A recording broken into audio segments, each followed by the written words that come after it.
Bonjour tout le monde et bienvenue à notre épisode de Donc Voilà Quoi, le podcast où je parle avec mes potes comiques. Si vous entendez quelques oiseaux au fond, c'est parce que je suis à la campagne. Oui, même les humoristes, on prend de petites vacances de la scène, même si c'est dur d'en prendre. Aujourd'hui, on est avec Sunny Chan. Sunny et moi, ça fait à peu près 3 ans, je pense, qu'on se connaît. Bon, je vous avoue que j'avais un peu le trac d'accueillir Sunny chez moi, parce que j'étais pas très bien habillé. Mais finalement, je pense pas qu'elle m'a jugé. Au moins, elle m'a rien dit face à face. Sûrement, elle m'a jugé quand même. Mais j'ai pas le budget pour acheter ce qu'elle achète, ni l'envie. Et on s'est rencontrés la première fois, c'était à l'ancien Pronzo, maintenant mythique apparemment. Et depuis, on a fait plusieurs festivals ensemble. Elle est montée sur scène en anglais sur mes plateaux. Et elle est venue plusieurs fois à mon anniversaire. Donc j'espère que ça va vous plaire, notre conversation, Sunny et moi. Bonne écoute. Bon, je suis là avec Sunny Chan. Bonjour Sébastien. Bon, en fait, donc pour ce podcast, il n'y aura pas qu'un accent, mais deux. Même trois. Accents. Même trois accents. Un petit accent alsacien. D'accord, parce que moi aussi, bon, on va dire 4, parce que moi je suis new-yorkais et toulousain aussi. Ah, d'accord. C'est la célébration des régions françaises. Oui, à travers les étrangers. Donc, pourquoi t'as grandi là-bas? Pourquoi Quand je suis arrivé en France, au départ, je suis atterri. Tu me demandes à moi, Sunny, pour te corriger? Je pense que je suis atterri, ou j'ai atterri, à vous de corriger. Ils ont compris, je pense. En Alsace. Ouais. Donc, en fait, au départ, moi, je pensais que l'Alsace représentait parfaitement la France. Ouais. Et des années plus tard, j'ai découvert Paris et je comprenais pas où j'étais. D'accord. Et donc, t'as toujours l'impression que l'Alsace est vraiment la France? Mais plus maintenant. C'est plutôt l'Allemagne, non? Ah non, ne dis pas ça, non. Je viens d'insulter toute la région alsacienne. Tu vas avoir des courriers de colère de la part des Alsaciens. Non, mais maintenant, avec les spectacles qu'on fait parfois en province, on découvre un peu la France et en fait, il y a une variété qu'on ne soupçonne pas, quoi, surtout quand on est étranger. Oui, c'est clair. Mais tu viens de Hong Kong. Oui. Ouais, mais quand tu dis que tu as atterri, je pense que c'est avoir atterri. Ah oui. Tu étais avec ta famille. Alors en fait, c'est mon père qui allait travailler en France au début. Et plus tard, il m'a demandé si je voulais bien poursuivre les études en France. Et c'est à une époque où Hong Kong allait redevenir chinois. Ouais, donc quoi c'était 1997, parce que c'était une colonie britannique et ça allait redevenir chinois et tout le monde avait hyper peur. Tout le monde qui avait les moyens est parti. Beaucoup au Canada, parce que c'est pas difficile d'avoir il y a beaucoup d'Asiatiques au Canada. À Toronto... Mais même, je suis allé à Calgary, qui est au plein milieu du Canada. Il y avait beaucoup de Coréens. On a envahi le Canada. Oui.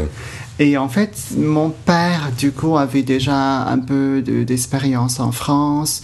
Et il voyait que peut-être par rapport à mes études, il fallait mieux partir. Et voilà, donc je suis allée à l'école d'architecture de Strasbourg et je fais 6 ans d'études d'architecture pour finalement devenir humoriste. Oui. Très logique. Donc ils étaient contents avec ça? Non, ils ont arraché leurs cheveux. Non, en fait, non, ils comprenaient pas trop. Quand je finis les études secondaires, à 18 ans, je dis à mes parents que j'allais participer à un concours de chant qui est très très connu à Hong Kong, un peu équivalent de la Star Academy, sauf que c'est pas vraiment une télé-réalité. Et je leur ai dit que voilà, je voudrais travailler dans le milieu du spectacle et j'aimerais participer à ce fameux concours. Et puis ma mère, je pense qu'elle pensait que c'était un peu une blague, et puis donc elle m'a dit mais non, mais tu plaisantes, aujourd'hui tout le monde fait des études supérieures.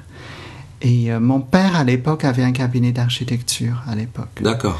Donc, moi, je me suis dit, architecte, ça sonne pas mal, c'est chic. Oui. Et j'aimais beaucoup dessiner. Enfin, j'aime toujours dessiner. Donc, je me suis dit, pourquoi pas. Et puis, c'est vrai que le milieu artistique est tellement aléatoire. Oui. À 18 ans, t'as pas forcément confiance en toi à t'opposer à tes parents. Oui. Donc, du coup, je fais ces études-là. Ça a pris 6 ans. Et durant les études, je prenais des cours de théâtre le soir. D'accord. Oui. Et ils savaient que tu prenais des cours de théâtre le soir? Oui, mais pour eux, c'était toujours un amusement. Ouais, juste un loisir à côté que tu allais faire. Oui, c'est comme si j'allais faire la pêche. C'est toujours un loisir. Ouais. Ouais. Et bien, est-ce que donc c'était vraiment ton père qui t'a influencé d'être architecte? Il est architecte, lui. Mais en fait, il fait un peu partie de l'ancienne école qui n'a pas fait exactement les mêmes études que les architectes d'aujourd'hui. Oui. Donc, il avait un cabinet avec ses associés, mais il n'avait pas le fameux diplôme reconnu partout dans le monde et tout. Et je pense que c'était un peu, pour moi, le moyen de peut-être accomplir un rêve que lui, qu'il n'a pas accompli. Oui.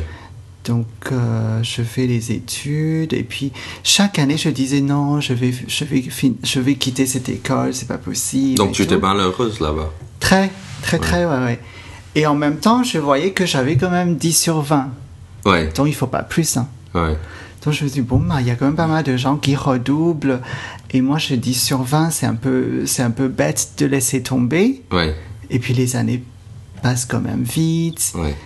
Et donc, au fur et à mesure, en fait, je me disais tout le temps, dépêche-toi de finir les études, après tu vas devenir une star. Oui. Et... Une star architecte ou une star... Non, une star de cinéma ou dans la chanson, n'importe quoi. Et en fait, parallèlement, je faisais mes petits castings. Quand j'étais à Hong Kong, je faisais mes castings. Quand j'étais en Alsace, je prenais des cours de théâtre. Donc, en fait, je n'ai jamais abandonné l'idée. Ouais. Mais je faisais un peu parallèlement sans perturber les études. Ouais. Je finis les études à Strasbourg, donc du coup, j'ai le diplôme français. Ouais. En fait, je peux construire même un immeuble en France, j'ai le droit. Ouais, d'accord. Ça peut s'écrouler, mais au moins, tu as le certificat qui montre que... Oui, ma signature vaut quelque chose. Oui, ok. Et donc, ils sont déménagés en France pour toi? Non. Mon père, au début, il est venu en France vraiment pour sa propre carrière. D'accord. Et puis, il y avait encore une fois ce contexte politique qui fait que tout le monde essayait de partir. Ouais. Tout le monde essayait d'avoir même une expérience à l'étranger pour pouvoir commencer, parce qu'on avait très très peur du gouvernement chinois. Oui. Et donc, tu avais genre 18 ans que tu es arrivé en France? 17, 18. Mais auparavant, je venais voir mon père qui travaillait ici et je passais mes vacances... je passais 2 mois par-ci, 2 mois par-là. Ouais. J'avais 16 ans déjà. Ouais, donc je connaissais déjà la France. Tu parlais déjà français? Non. D'accord. Non. J'apprenais pendant les 2 mois de vacances en regardant le Club Dorothée. Ouh. Donc, très bonne base. Ouais. T'as vraiment compris la culture française là. Oui, très bonne base. Et donc...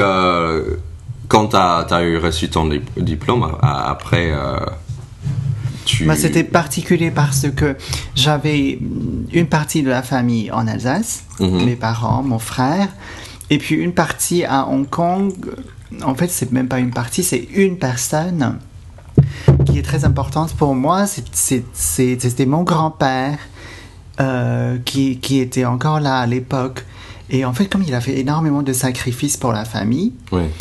Et il était seul à Hong Kong, donc je me suis dit, bon, après les études, je vais retourner à Hong Kong pour qu'il soit moins seul. Ouais. Donc, peu de temps après le diplôme, je suis retourné à Hong Kong. Je exerçais le métier d'architecte pendant quelques mois. Oui. Et tout de suite, j'ai vu que ça n'allait pas. Oui. Et je suis tombée par hasard sur une annonce dans la mode qui cherchait quelqu'un de bilingue ou trilingue pour bosser dans la mode et ça sera basé un peu à Paris, un peu à Hong Kong. Et puis je me suis dit, c'est quand même génial. Oui. Et je me suis présentée. Et à Hong Kong, c'est pas du tout comme en France. Je pense que c'est peut-être un peu comme aux États-Unis. Du moment où les gens pensent que tu as les compétences, même si tu n'as pas les diplômes, même si tu n'as pas le parcours classique, on te donne une chance. Ouais. On te donne 3 mois d'essai. Ouais, au moins un essai. Ouais. Voilà. Et depuis, je travaillais dans la mode. Et du coup, je venais à Paris. Ouais. Pour sélectionner la marchandise. Mais c'est génial, donc c'était un grand coup de chance que ça tombait bien, que c'était en France, tu avais ton père qui était toujours à Strasbourg, c'est ça? Ouais. Maintenant que tu me dis, je me rends compte que c'était une chance. Oui, parce que ça aurait pu être Milan, par exemple. À Milan. Oui, mais si c'était à Milan, je ne répondrais pas à l'annonce. Ouais, d'accord. Parce qu'il demanderait quelqu'un qui parle italien. Ouais, d'accord. Je vois. Et puis donc moi ça a tombé super bien et toujours dans un coin de ma tête je me suis dit il faut se rapprocher du milieu du spectacle. Oui.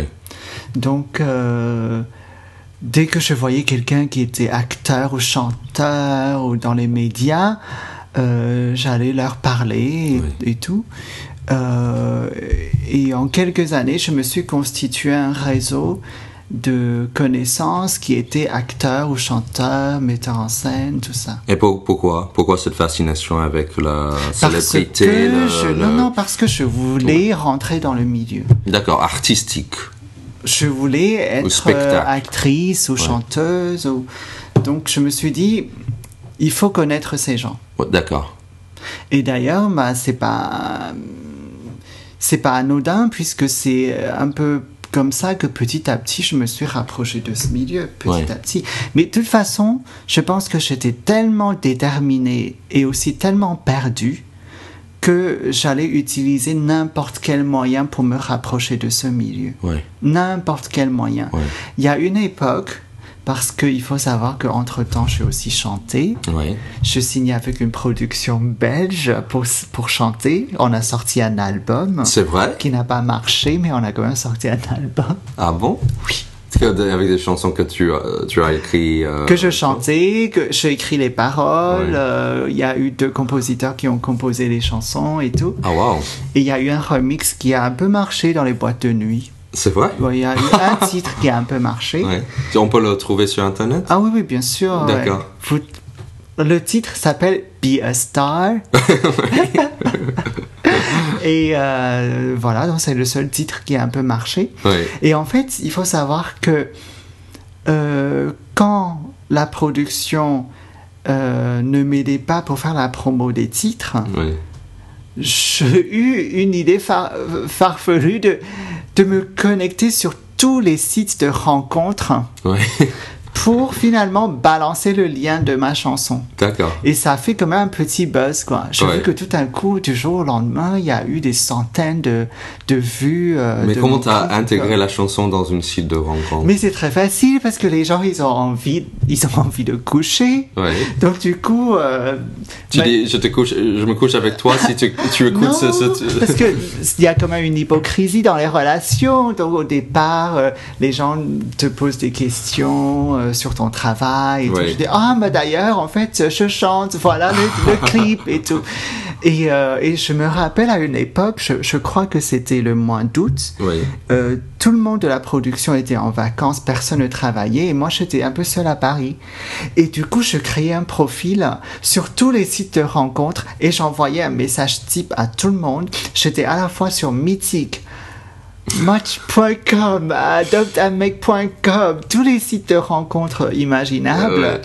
Et c'est très drôle parce que en fait c'est à travers ce site de rencontre que finalement je suis tombée sur un metteur en scène qui s'avérait être un escroc.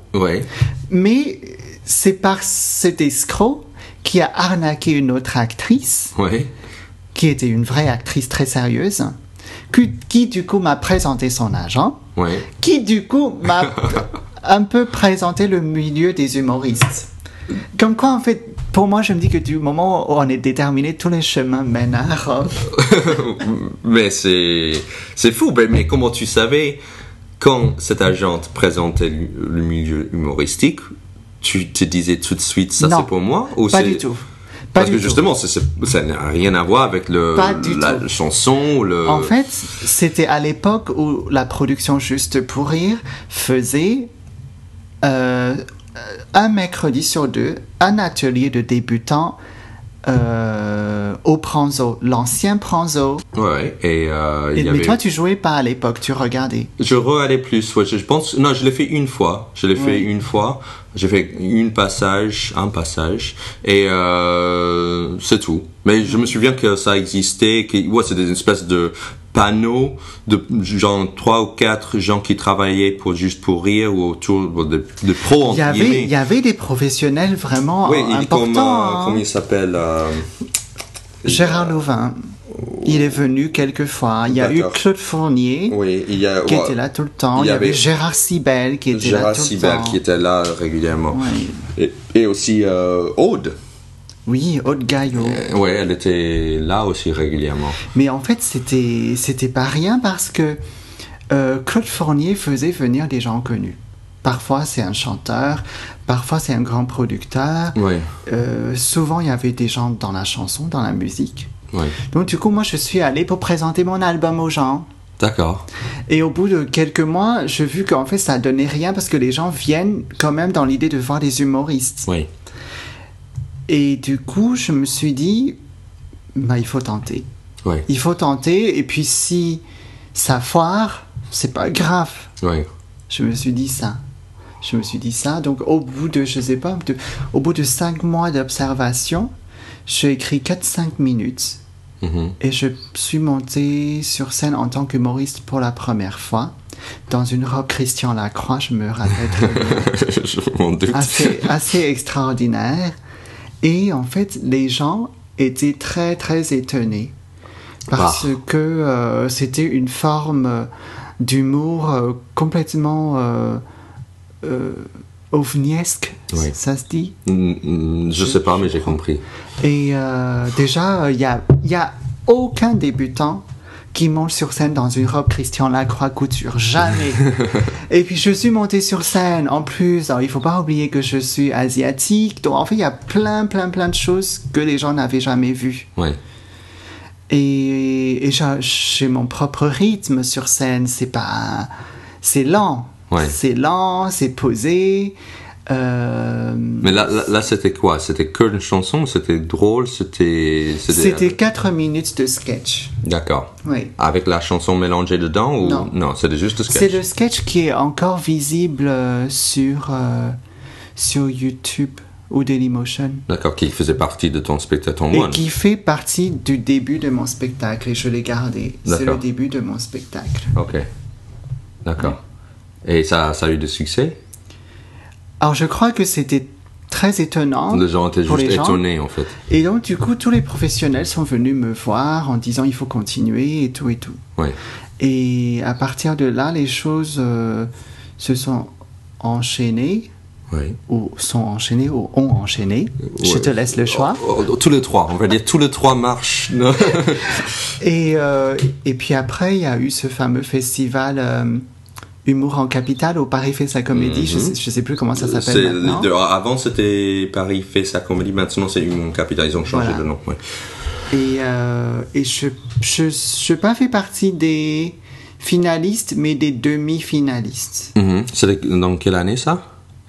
C'était 2010. D'accord. Oui, 2010. Oui. Et puis, il y a eu Christelle Graillot de Canal+, qui est venue m'encourager.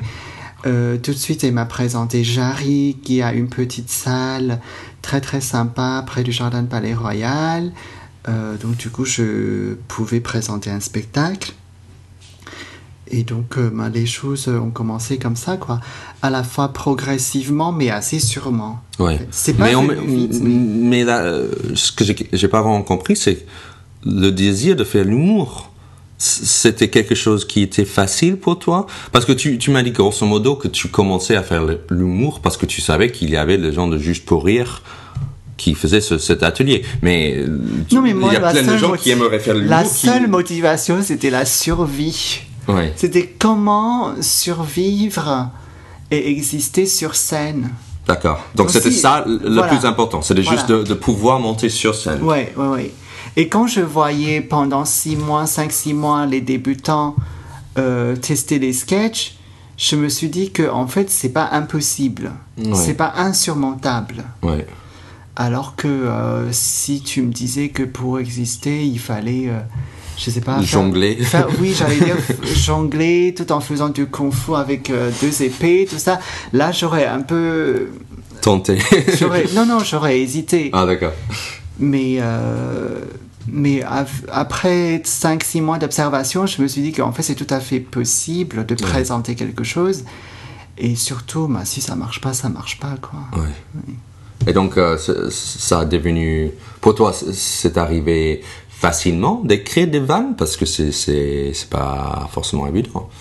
Mais en fait, je pense que ça a étonné les gens parce que je n'ai pas écrit des vannes. J'ai écrit des choses très très sincères parce que je monte sur scène en disant que voilà, je comprends que vous soyez étonné de me voir. Donc c'est très très sincère, quoi. Mais je dis que bon, c'est sûr que l'humour est une discipline généralement réservée aux artistes moches. Ouais. Donc, qui est très drôle, mais c'est une vanne, c'est super drôle. Oui, mais pour moi, c'était pas une vanne en fait. Ouais. C'est devenu une vanne, mais dans un premier temps, quasiment chaque chose que j'écris est au départ une sorte de vérité pour moi. Ouais. En fait, ça, c'est un peu l'approche que j'ai. Mais c'est génial parce que des fois, il y a des humoristes qui cherchent pendant des années pour trouver une sincérité. Toi, tu l'as trouvé tout de suite chez toi. Parce que c'était mon seul moyen, en fait. Ouais. Parce que je n'ai jamais pensé à être humoriste. Ça t'a étonné quand les gens commençaient à rire? Oui et non, parce qu'il y a des choses que je pensais... En fait, je me suis dit, il y a des choses... qui sont drôles de toute façon parce que la vie est cruelle et c'est cette cruauté qui est drôle parfois. Oui.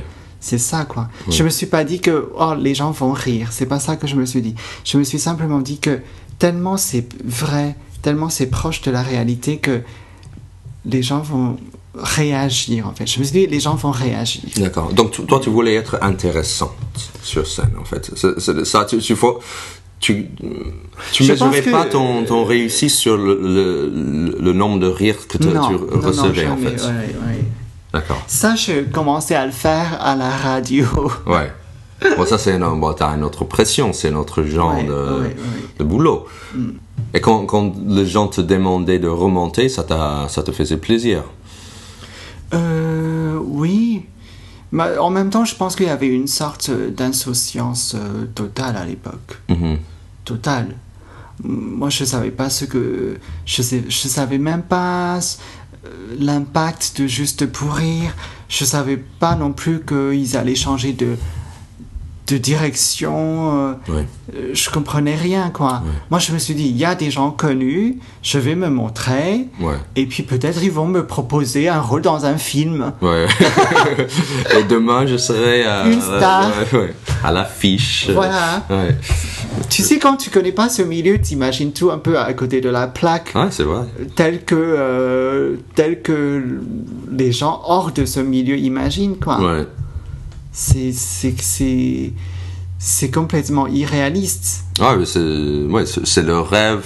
Même les gens qui vont à Los Angeles, ils pensent une semaine, je serai c'est comme Claudia Schiffer qui dit que voilà, je dansais dans une boîte de nuit et puis il y a l'agent de Elite qui m'a demandé si je voudrais être top modèle. Et puis 6 mois après, je suis devant Karl Lagerfeld. En fait, on imagine tout ça. Oui, c'est clair.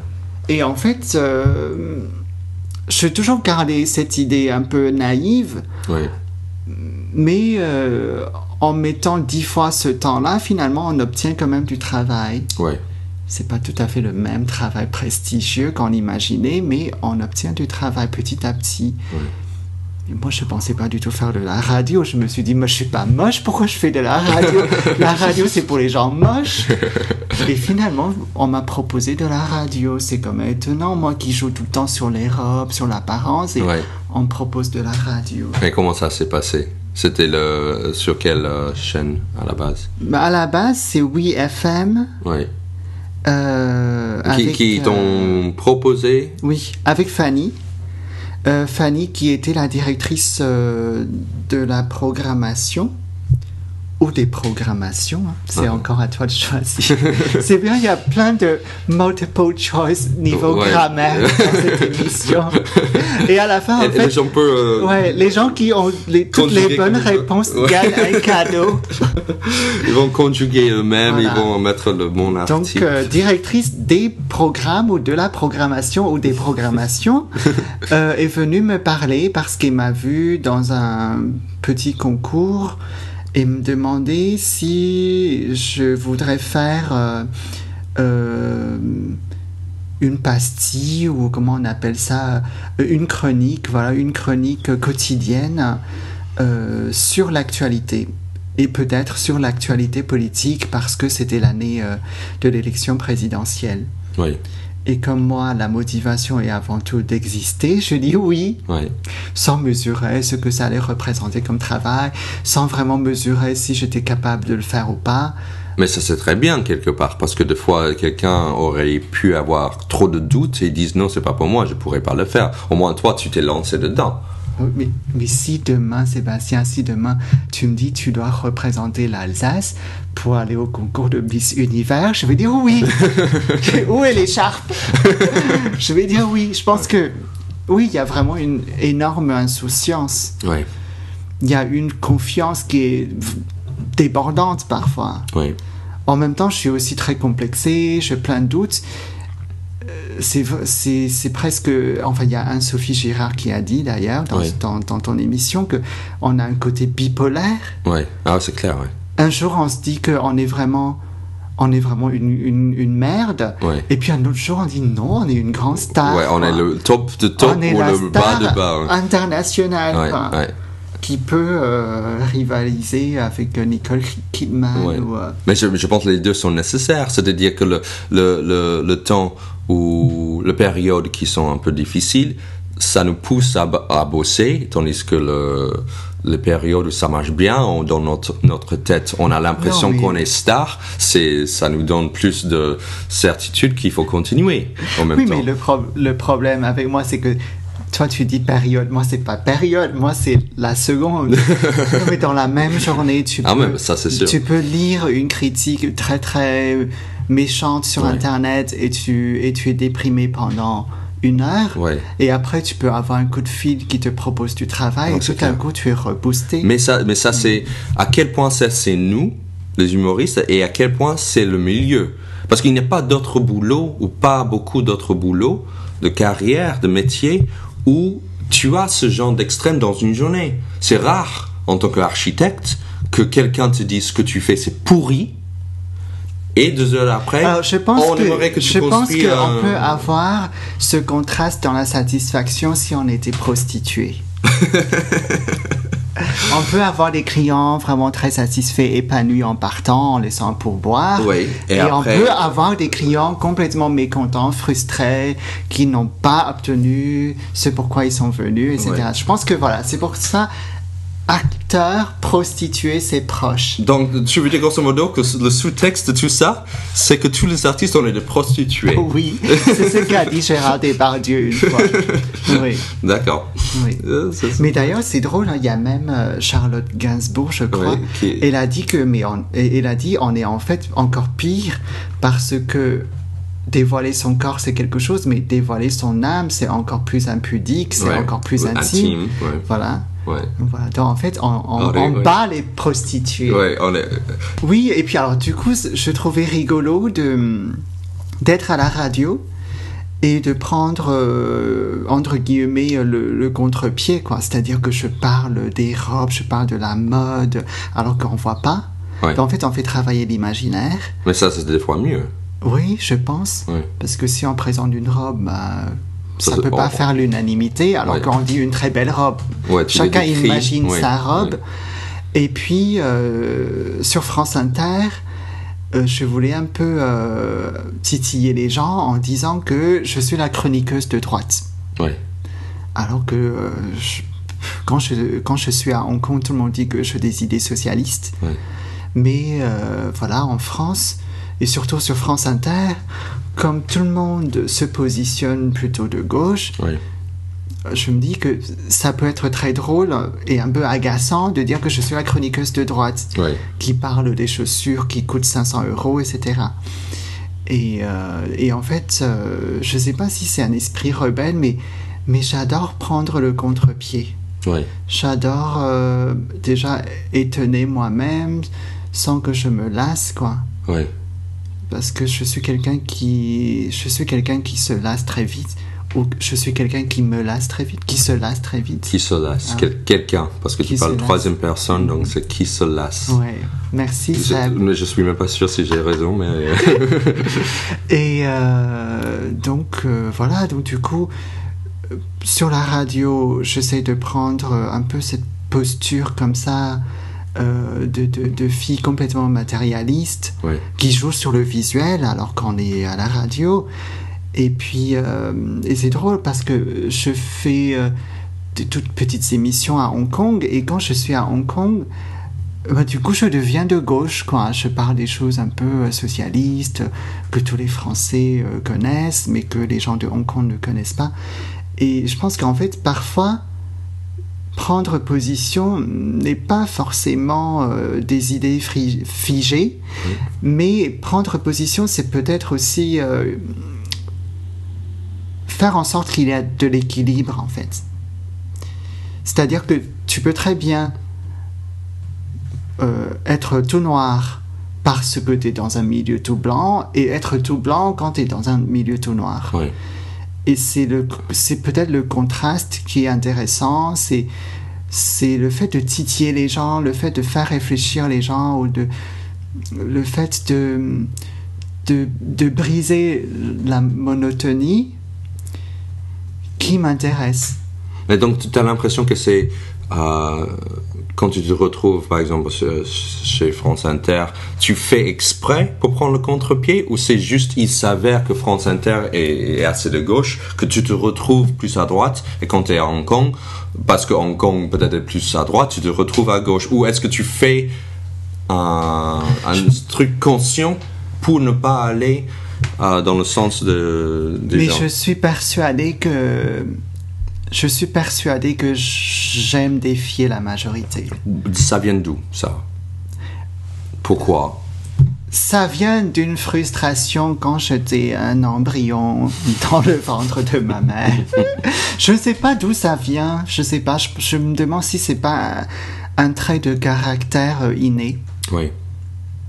J'ai toujours été extrêmement, comment dire, un peu un challenger, quoi, dans l'âme. Oui. Je peux pas recevoir de l'ordre.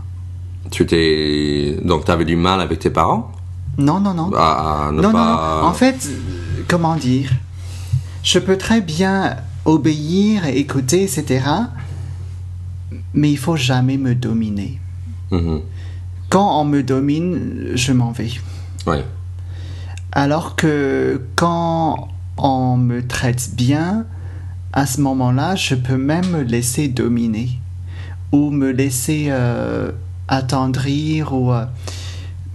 Je me dis qu'en fait, j'ai un tempérament de reine. Il faut me traiter comme une reine, et si le peuple me vénère, je vais distribuer tout mon or au peuple.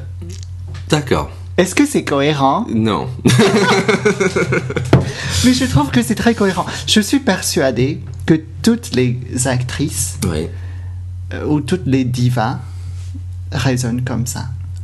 On fonctionne comme ça. Ce que je n'ai pas compris, c'est le lien entre cette idée de reine et l'envie de faire le contre-courant. En fait, ça veut dire que je ne tolère pas tous ceux qui me dominent, en fait.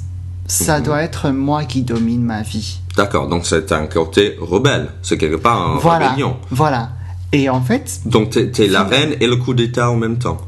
Et en fait, finalement, je pense qu'une reine, en fait, elle est extrêmement rebelle parce que une reine ne laisse jamais, je pense, quelqu'un prendre une décision à sa place. D'accord. Voilà. Ou alors, il faut la tuer dans le tunnel du pont d'Alma. Bon, elle n'était pas tout à fait une reine, mais... Ouais. Non, mais c'est pour dire le paradoxe, en fait. Je pense que quand on est acteur, quand on a envie de briller sur scène, de devenir une star, on recherche une liberté. Et en fait, cette liberté ne tolère pas une voix extérieure qui nous dicte la vie. Mm-hmm. Et je pense que c'est justement cet esprit qui me rend complètement à l'opposé de la voix majoritaire. D'accord. Quand je vois une voix majoritaire, j'ai envie de dire oui, mais il y a aussi ça, regardez. Il y a aussi ça et ça et ça. Ouais. Mais ça ne veut pas dire que je ne vais pas obéir. Ouais. Il y a un moment, il faut gouverner un pays, il faut aller de l'avant. Mais pour moi, il est hors de question de me taire. Et par rapport à ma propre vie, je dois être la seule personne qui a le pouvoir décisionnel. D'accord. Oui. Et mais des fois c'est très difficile de vraiment réussir à garder tout ça, surtout dans ce genre de milieu. Oui, alors, du coup, je pense que c'est pour ça qu'il faut être diplomate. D'accord. Je pense que quand tu enveloppes tout ce que je viens de dire avec un joli ruban, ça passe. Ça passe. Donc, vraiment, on blague là-dessus, mais est-ce que c'est vraiment un outil pour toi de diplomatie, ton physique? Mais évidemment. Ouais. Mais évidemment, quand j'envoie un mail, je mets toutes les formules de politesse nécessaires. Oui. Quand je parle à quelqu'un, la plupart du temps, j'applique le vouvoiement. Oui. Avec les producteurs, avec les animateurs de télé qui sont des vedettes, je garde toujours le vouvoiement. D'accord. Pour garder un côté professionnel ou une distance. Non, c'est parce que ce que je dis, le fond, finalement, est tellement, entre guillemets, radical Oui. et parfois sans concession, Oui. que si je ne le dis pas sans vouvoiement, ça va pas passer. D'accord. Si je ne le dis pas sans vouvoiement, les gens vont croire que je suis simplement prétentieuse. D'accord. Donc, du coup, j'enveloppe tout ça avec un ruban. Oui. Et ça passe. Et les gens vont dire, oh, Sonny, c'est quelqu'un qui a ses principes, et puis voilà, et travaille bien, etc. Mais je pense que ça passerait très mal si j'utilisais le langage des jeunes, si je tutoyais les gens, etc. Ça passerait pas. Parce que moi-même, je suis comme un petit dictateur. Oui. Voilà. Et mais quelque part, est-ce qu'il y a un côté têtu? C'est-à-dire que... Mais extrêmement. C'est-à-dire que quand tu montais sur scène au Pranzo, par exemple, tu étais un ovni, comme tu as dit. Mais oui, mais même toujours maintenant, même à bien la sûr, radio. Moi, bien sûr. Mais je veux dire que maintenant, tu commences à avoir une assurance que ce que tu fais marche. Tandis qu'au début, tu n'avais pas ça. Cette assurance. Mais en fait, il y avait une certaine assurance parce que je sais que ce que je disais était vrai. D'accord. Par exemple, sur scène, au début, qu'est-ce que je disais? Je disais que voilà, c'est parce que je n'ai pas de travail que je monte sur scène et que je sais de faire de l'humour. Mm-hmm. Donc tout ce que je dis était tellement vrai, était tellement sans prétention, parce que à part la robe, tout ce que je dis est sans prétention. Et en plus, je n'arrête pas de me moquer de moi-même. Oui. Donc... par exemple, dans quel genre de vanne? Par exemple, moi, dès le début, je dis, voilà, mon problème, c'est le manque de vagin. Oui. Donc, je n'ai jamais caché mes obstacles dans la société. Je pense qu'il y a aussi une transparence, une sincérité qui font que les gens ne doutent pas de ma franchise. Oui. Parce que, voilà, j'appelle un chat, quoi. Ouais. Mais t'as pas reçu des gens qui te jugeaient pour ça, qui te posaient des questions, qui te regardaient bizarrement? Je pense que les gens qui me jugent quand je suis sur scène, c'est ça que tu veux dire? Oui, ou je sais pas si toujours à la radio, quelque part, je sais pas si tu abordes ça à la radio, par exemple. Alors, en fait, je décidais d'en parler dans mon premier sketch et après plus rien. Oui. Parce que j'ai très très peur que ça soit un argument de vente qui intéresse les gens et puis une fois on en a marre, ben c'est fini, quoi. Oui. Donc du coup, je décidais d'en parler une fois et après je ne vais plus l'utiliser du tout dans mes sketchs, mais plus rien. Comme béquille pour voilà, plus thème, rien. Voilà. Et chaque fois quand je suis en contact avec des professionnels qui veulent me faire travailler, ils comprennent bien que je ne veux pas jouer là-dessus. Oui.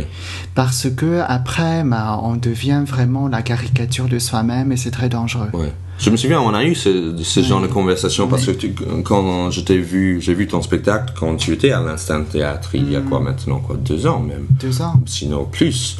Et on a parlé de ça parce que j'avais l'impression que tu avais un peu peur d'être jugé, tu n'étais pas sûr à quel point tu voulais parler de tout ça, mais j'ai l'impression qu'aujourd'hui tu as bien trouvé à quel point En fait, ça c'est un peu c'est quand même grâce à Frédéric Lopez, parce que et aussi grâce à Yann Chouquet, le producteur de l'émission, parce que ils m'ont dit que on va pas du tout aborder cet aspect-là et tu es embauché par tes qualités d'artiste, d'auteur, etc. Ouais. Donc, du coup, ça m'a vraiment situé dans un cadre très confortable et comme Frédéric Lopez est déjà une personnalité connue, donc du coup, par la suite, tous les professionnels qui me sollicitent, ils sont un peu contraints de respecter ce schéma. D'accord. Donc, quelque part, c'est une labellisation. C'est-à-dire que si Lopez est d'accord avec toi, entre guillemets, c'est-à-dire qu'ils croient en toi, ils montrent au monde que toi, t'es artiste, que du coup, tout le monde te reconnaît. Je pense qu'en fait, il faut bien commencer les choses. Mm-hmm. Comme j'ai attendu les bons projets,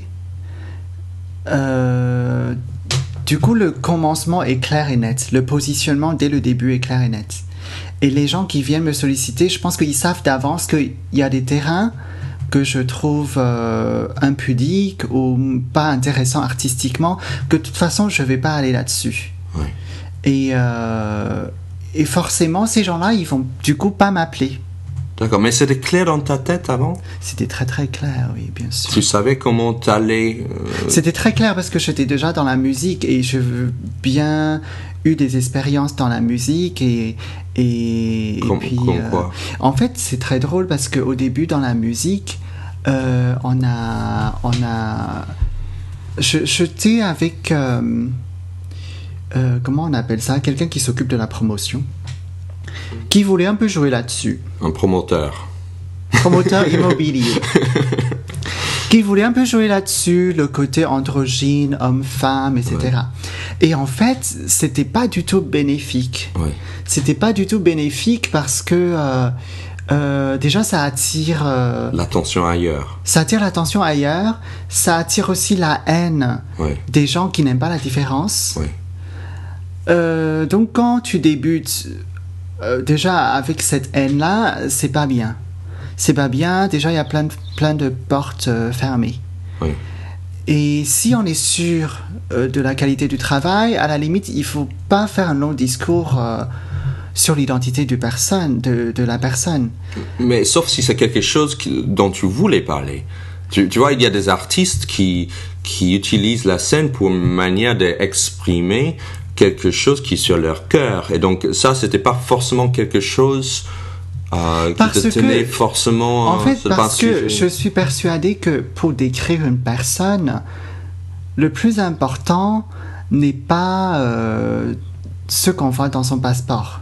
N'est pas forcément masculin, féminin, 1m80 ou 1m70. Oui. Ou alors les yeux bleus ou les yeux noirs. Pour moi, tout ça, c'est pas important. Tout ce qu'on voit dans le passeport n'est pas important. Ce qui est important pour décrire un personnage, c'est ses traits de caractère, ses valeurs. Oui. Donc, du coup, je suis axé la description plus là-dessus. Oui. C'est-à-dire que je voulais jouer cette personne très ambitieuse, qui ont les valeurs à la fois asiatiques et un peu occidentales, qui est complètement absorbée par la mode, mais tout en étant révoltée par les grands groupes, etc. Donc en fait, je trouve que c'est tout ça qui définit les valeurs du personnage. Oui. Et donc ça, pour moi, c'est intéressant. Oui. Alors que si je disais simplement, voilà, encore quelqu'un un peu comme Vincent McDoom ou n'importe quoi, enfin, ou simplement quelqu'un de très mode, qui est très tendance, pour moi, ça tient pas la route longtemps, oui. Et surtout, moi, ça m'intéresse pas. En fait, c'était ce mélange de tous ces aspects qui t'intéressaient. Oui, en fait. Oui, bien sûr. C'était le côté hongkongienne et hongkongais avec. Donc, en fait, quelque part,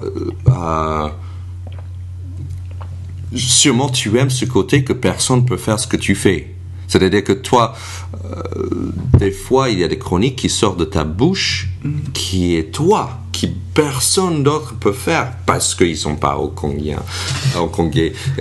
Oui, je pense que ça rejoint justement ce que je disais, c'est-à-dire que j'aime un peu être le contraire de ce que je vois. Oui. Et au final, ce qui fait, c'est que du coup, ton travail devient toi. Oui. Et du coup, personne ne peut vraiment prendre ta chronique et lire à ta place. Oui. Mais je pense que c'est la bonne définition d'un artiste, en fait. Ça veut dire que ce que tu fais ne se voit pas ailleurs. Oui. Donc, en fait, c'est le côté unique. Oui. Oui. Donc, quelque part, bravo, parce que je pense que tu vois que tu es arrivé à quelque chose. Mais tu vois, il y a aussi un truc, c'est que je peux pas dire bravo parce que je suis un peu contrainte de faire ça. La couleur de ma peau, je peux pas l'effacer. Oui. Mon identité, je peux pas l'effacer. Oui. Mon accent non plus. Oui. La double culture non plus. Oui. Donc, soit je fais avec franco, oui. Comme ça. Oui. Ou alors, il faut plein de maquillage, ça prendrait peut-être 10 fois plus de temps. De coaching pour ton accent. Voilà. Donc en fait, je suis un peu, comment dire, je pense que j'étais sur une voie qui était une voie, en fait, entre guillemets, fatale, quoi. Ouais. Fatale dans le sens, soit c'est comme ça, soit ça va pas se passer. Ouais, soit rien. Ouais. Soit rien. Ouais. Ouais.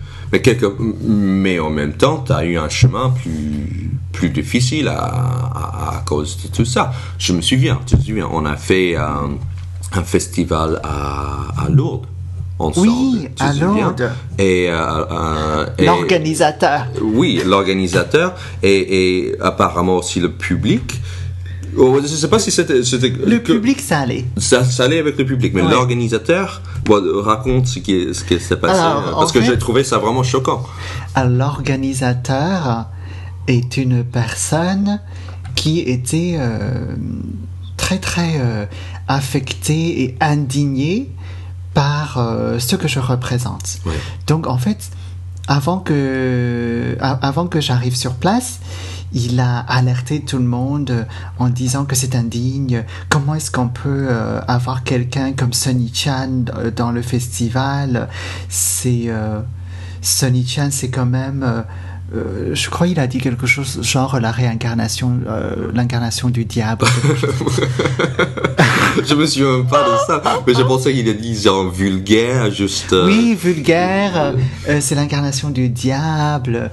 Ouais. Tandis que t'es le contraire, dans le sens que le langage que tu utilises sur scène est beaucoup plus éloquent que la plupart d'humoristes français.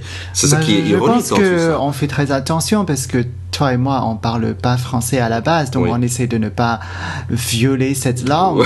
Ouais, juste. Et des fois, on fait plus d'efforts parce que c'est pas notre langue. Aussi. Bah oui, on fait plus d'efforts parce qu'on connaît pas le mot, du coup on le cherche. On va pas utiliser n'importe quel mot. Ouais. Et du coup on le cherche dans le dictionnaire. Ouais, justement. Et oui, donc cet organisateur était indigné par mon arrivée. Et puis au final, ça s'est très bien passé. Et puis non plus. À la fin, il n'a rien dit parce que. C'est vrai, parce qu'il a vu que t'as finalement, j'ai choqué personne. Et puis j'aime aussi jouer le contraste entre un profil dit extraverti et puis avec un comportement en fait assez sobre, quoi. Ouais. Moi, quand je suis dans les relations humaines au travail, je suis quelqu'un de plutôt sobre. Ouais. Je suis pas en train de... Jamais je vais monter sur la table et hurler ou danser sur le canapé. Enfin, c'est pas mon style. Ouais, je sais. Donc, voilà, c'est toujours une question d'équilibre, en fait. Ouais. Et moi, je pense que si j'avais pas un profil comme ça, un peu atypique, bah, je ferais autre chose pour casser ça, justement. Mais tu l'as pris, par exemple, cet exemple, est-ce que c'est arrivé souvent, ce genre de cas, ou quelqu'un... Ça doit arriver sans que je sache. D'accord. Les gens qui, de toute façon, m'appellent pas pour un casting ou pour un festival, ou... je suis sûr qu'une fois sur deux, il y a ma différence qui choque, qui dérange, ou qui fait peur, parce que ça représente des choses malsaines, quoi. Alors que, en fait... c'est un peu le résultat d'une mauvaise médiatisation. C'est pas parce qu'on incarne une différence que c'est forcément malsain. Donc tout ça, c'est le travail que je fais qui doit montrer le contraire. Oui, il faut montrer qu'on est professionnel, quoi, c'est tout. Est-ce qu'il y avait un groupe de gens qui t'inspiraient, Alors, moi, je déteste les groupes de gens parce que les groupes de gens je trouve que c'est un peu bizarre. Ce n'est pas parce que qu'on est je sais pas moi, ce n'est pas parce qu'on a tous 3 bras, ou ce n'est pas parce qu'on a tous des cheveux verts que tout d'un coup on devrait s'entendre. On peut très bien tous avoir les cheveux verts sans partager les mêmes valeurs. Donc c'est pour ça que tous ces espèces de groupements par catégorie comme ça, je trouve que ça tient pas debout. Mais tu t'es contacté, maintenant que tu es à la radio régulièrement, est-ce que tu étais contacté par des groupes qui disaient... oui, j'ai été contacté par des espèces d'individus qui... qui pensent me réconforter en disant moi aussi je suis comme vous, ou alors comment ils disent quoi? Je suis comme vous parce que... c'est très drôle parce que en fait il y a parfois il y a des hommes de 50 ans, 55 ans, 60 ans qui ont une vie complètement classique. Et peut-être tout d'un coup ils se réveillent en se disant ah non, en fait j'aimerais mettre des chaussures à talons, j'aimerais mettre une robe. Bon. Et il m'écrit en disant... Il m'écrit, c'est ça? Oui, on va dire oui. Il m'écrit en disant que, je suis un peu comme vous, j'aime beaucoup mettre des chaussures à talons, etc. Mais j'ai envie de dire que... Mais en fait, on est tous sauf la même chose, parce que... Vous avez choisi une vie classique en épousant une femme, en faisant les enfants, en mettant une cravate au boulot et en se réveillant à 55 ans en se disant que vous êtes passé à côté de votre vie. Alors que moi, c'est tout le contraire. C'est depuis mon enfance que je me suis écouté. Donc du coup, finalement, je ne vis pas une double vie. Je ne mets pas... énormément de maquillage pour ressembler à quelque chose qui finalement est devenu très loin de vous, quoi. Ouais. Donc, ironiquement, quelqu'un qui écrit une lettre à toi en disant « Oh, on est pareil », au contraire, On est très différents. Tu vois que la différence. Oui, en fait. oui, oui. Alors, parfois, je suis très embarrassée. Oui. Je suis très embarrassée parce que je me dis que certains voient en moi une sorte de drapeau. Oui, c'est ça, en fait. Ce que alors que je ne représente pas du tout ce drapeau. Oui. Le seul drapeau que je peux représenter, c'est à la limite le drapeau de la différence. Oui. Mais cette différence-là, ça peut être une personne, je sais pas, qui vit avec la maladie, ou une personne qui est non-voyant, ou une personne qui a 3 jambes. Ouais. Est-ce que t'as eu des gens qui t'ont écrit des lettres en disant juste merci d'avoir assumé ta différence? Oui, ça oui. Oui. Ça te fait plaisir?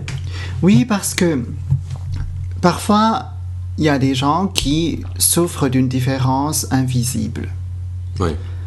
Et du coup, personne ne voit leur souffrance. Et leur souffrance devient illégitime parce que c'est une souffrance invisible. Oui.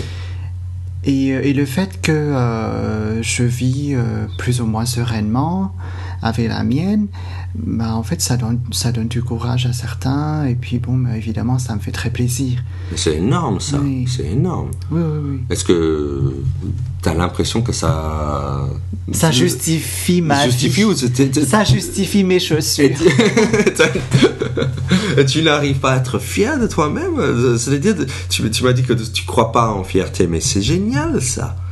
Mais si quelqu'un t'écrit une lettre en disant merci, pour ça, c'est un grand cadeau. Moi, ça m'a beaucoup touché.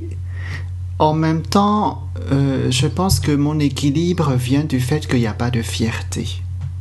Mm-hmm. Moi, je me vois très mal aller dans la rue et dire, je sais pas quoi, Pride. Ouais. Je me vois très mal faire ça. Ouais. Parce que je pense que quand on a ce besoin d'afficher une fierté, Ouais. c'est qu'à la base, on n'est pas très fier de soi. Et puis, j'ai toujours eu ce sens d'hierarchie. C'est-à-dire que c'est tellement plus pénible d'être malade. C'est tellement plus pénible d'avoir faim ou d'avoir soif que ce que j'ai comme différence, pour moi, je pense qu'elle n'est vraiment rien du tout. Mm-hmm.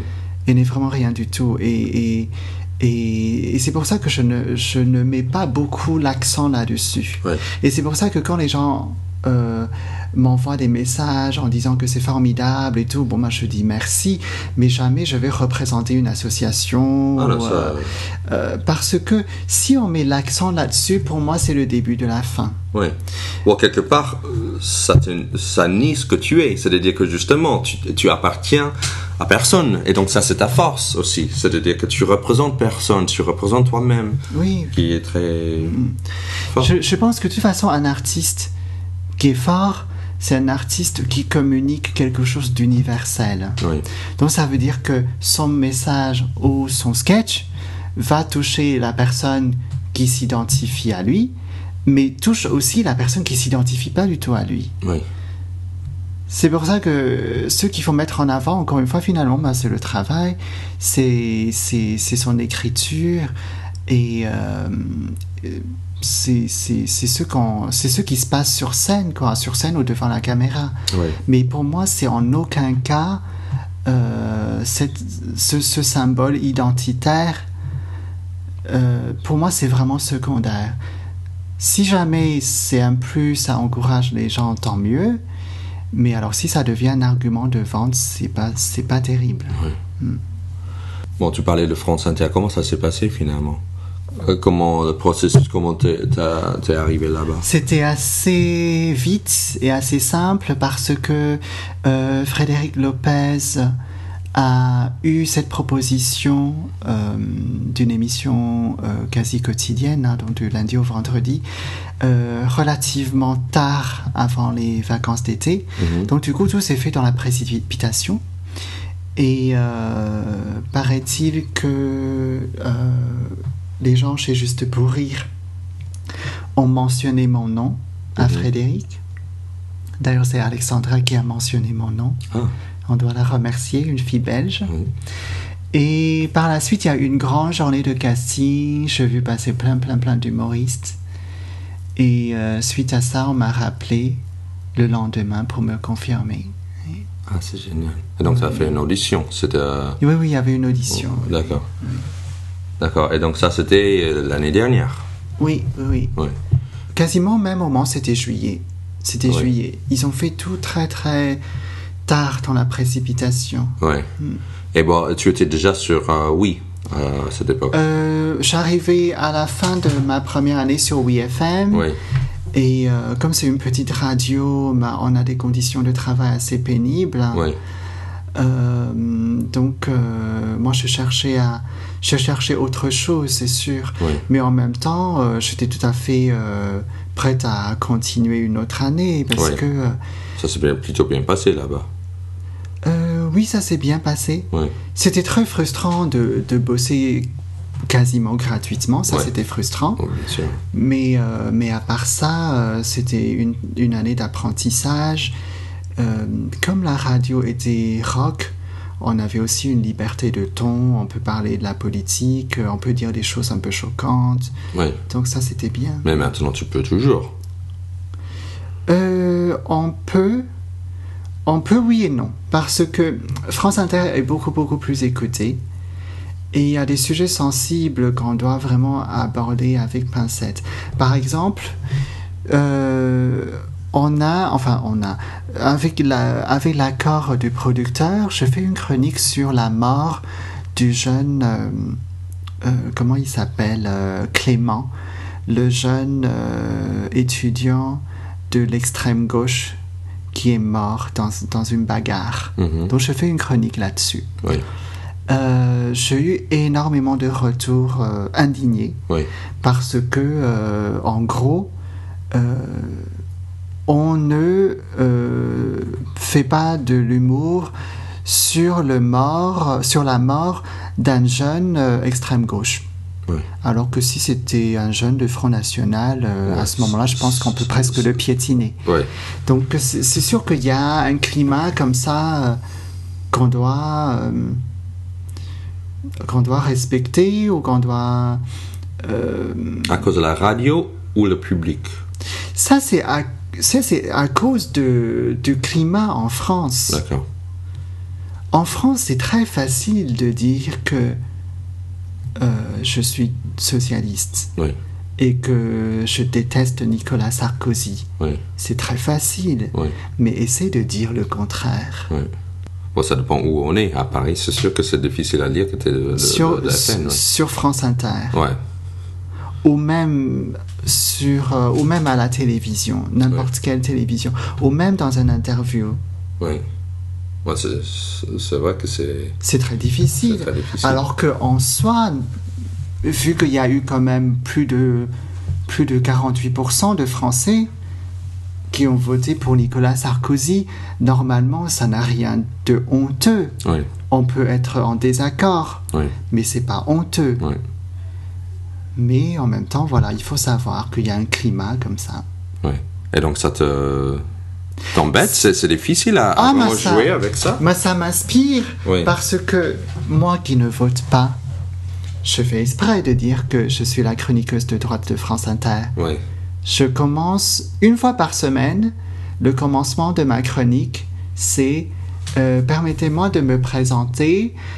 Je viens d'une ex-colonie britannique. Dès que je vois arriver une femme avec une poussette dans un restaurant, je fais je suis la chroniqueuse de droite de France Inter. En fait, j'aime beaucoup jouer avec le public. C'est-à-dire qu'à la fois, je me positionne de droite pour ce personnage. En même temps, je fais aussi un portrait peu glorieux de cette fille qui fait dès qu'elle voit une poussette. Et je pense que c'est cette liberté dont on a besoin. Je ne peux pas tolérer prétendre être humoriste et ne pas aller me frôler à ces limites-là, quoi. Je ne peux pas me positionner comme humoriste socialiste ou comme humoriste qui tape systématiquement sur la droite, je ne peux pas. Pour moi, ça participerait à la fin de la liberté d'expression.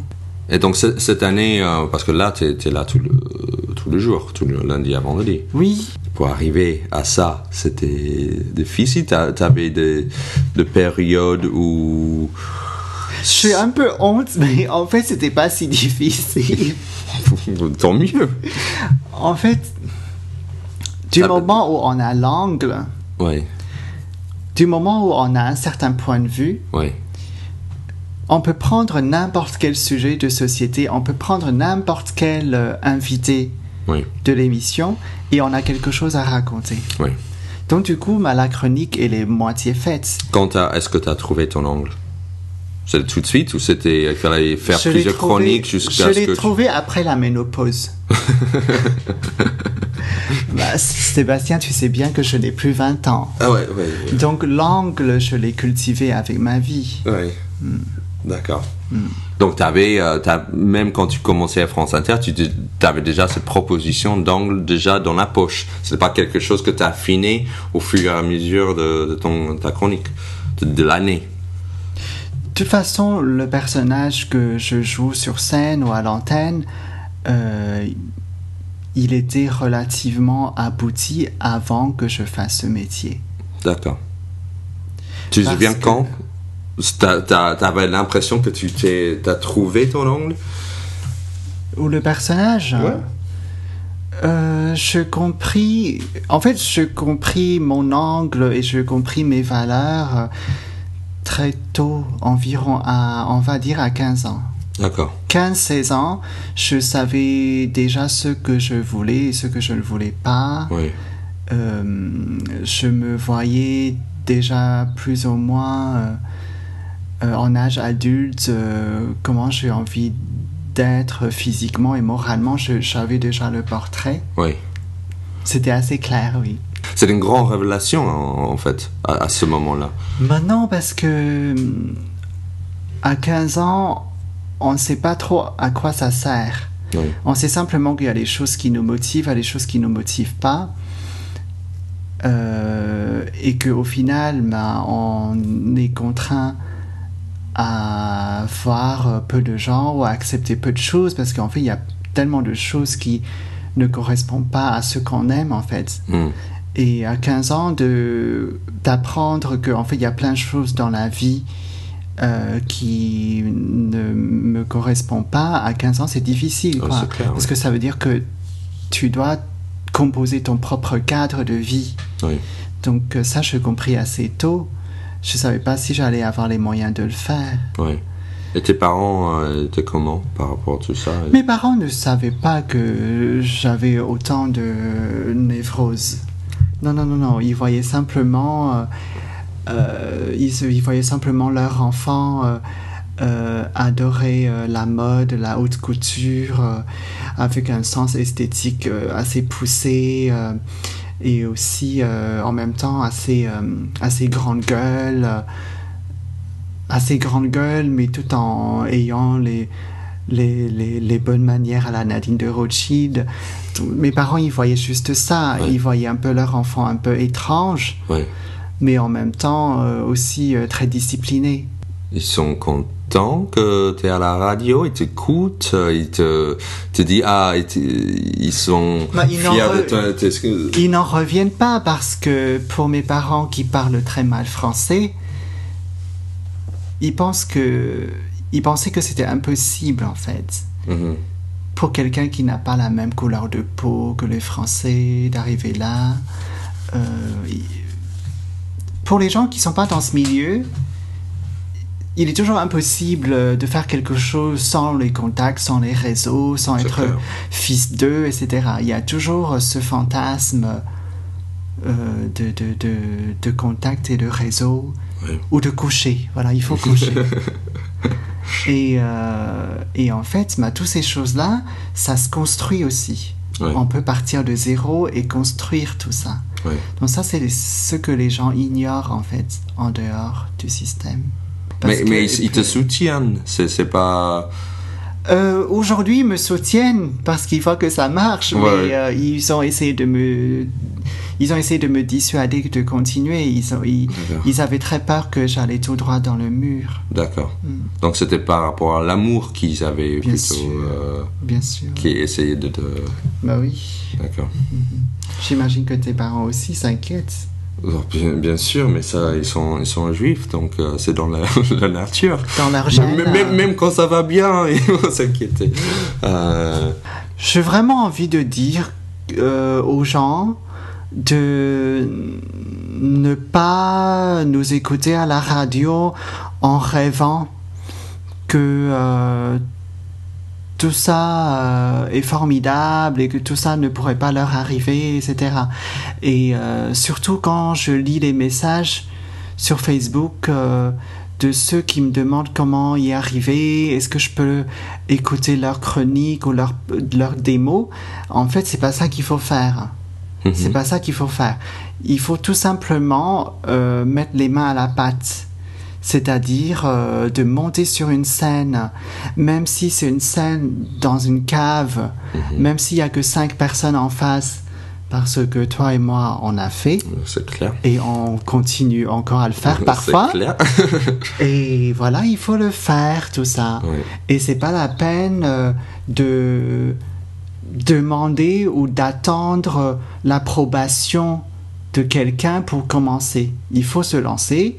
Il faut aller dans les cafés-théâtres, ou même si là où vous vivez, il n'y a pas de café-théâtre, vous le faites devant vos amis, dans une fête d'anniversaire, vous le faites devant 10 personnes, vous faites vos blagues, vous regardez si ça marche, et puis si ça marche pas, ça veut dire que vous n'êtes pas fait pour ce métier, et si ça marche, eh bien, il faut les améliorer.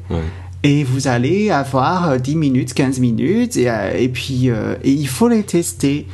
Aller dans le bistrot du coin, demander au patron de vous accorder 15 minutes d'attention quand il y a le plus de clients, testez vos blagues. Mais ne m'écrivez pas en m'envoyant vos textes parce que je n'ai pas le pouvoir décisionnel de vous aider. Je ne peux pas vous aider et je ne peux pas envoyer ce que vous me donnez au producteur parce qu'à ce moment-là, je vais lui envoyer 10 messages par jour. Il n'a pas le temps et je ne connais pas mon producteur si bien que ça. Donc, vraiment, s'il y a un mot à partager avec vous, c'est aller foncer.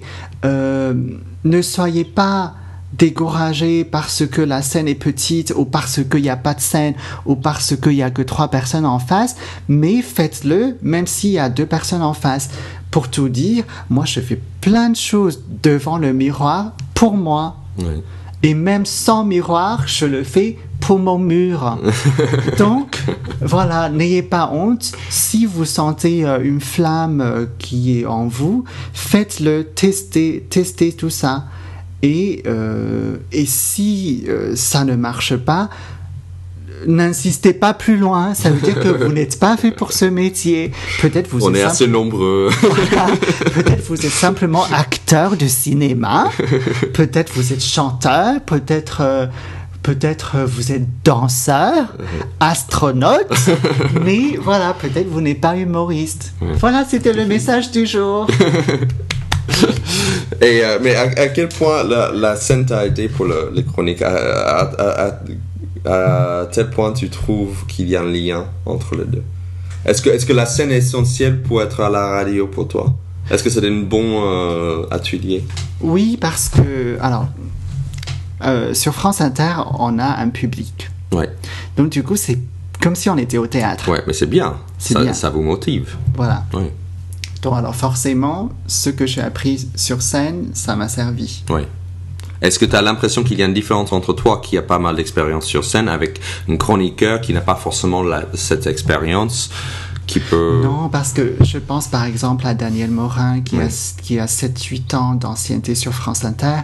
Il n'a pas de one-man show et il est formidable. Il n'a jamais fait de one-man? Non. Et il est formidable parce qu'il maîtrise parfaitement sa voix. Ouais. Et il ne joue pas sur le visuel, il joue que avec sa voix et c'est formidable. Ouais. Mais aussi, c'est parce que je crois, il a 10 ans d'expérience à la radio. Ouais. Donc je pense que pour quelqu'un qui débarque comme ça, un peu de scène, ça fait jamais de mal, hein, de toute façon. Ouais.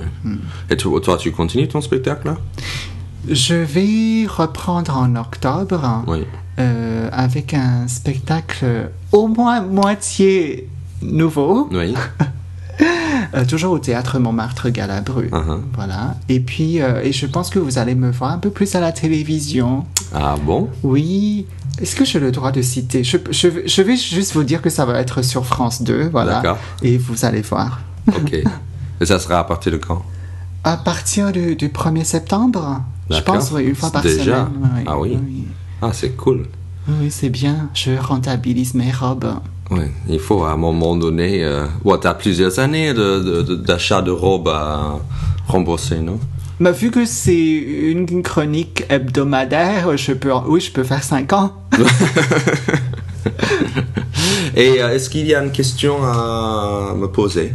Je demande chaque fois à l'invité s'il y a une question à me poser. Est-ce que j'ai une question? Oui, alors je voudrais savoir, Sébastien, quelle est ta motivation de continuer ce métier? Quelle est ta profonde motivation? Et puis, est-ce qu'il y a un job rêvé pour toi? Est-ce qu'il y a un projet rêvé? Wow. Ok, bon, première partie, c'est que je kiffe la scène. Je sais, c'est difficile à l'expliquer. Plus que être acteur de cinéma, tu fais pas ça pour ensuite devenir acteur de cinéma comme beaucoup d'entre nous?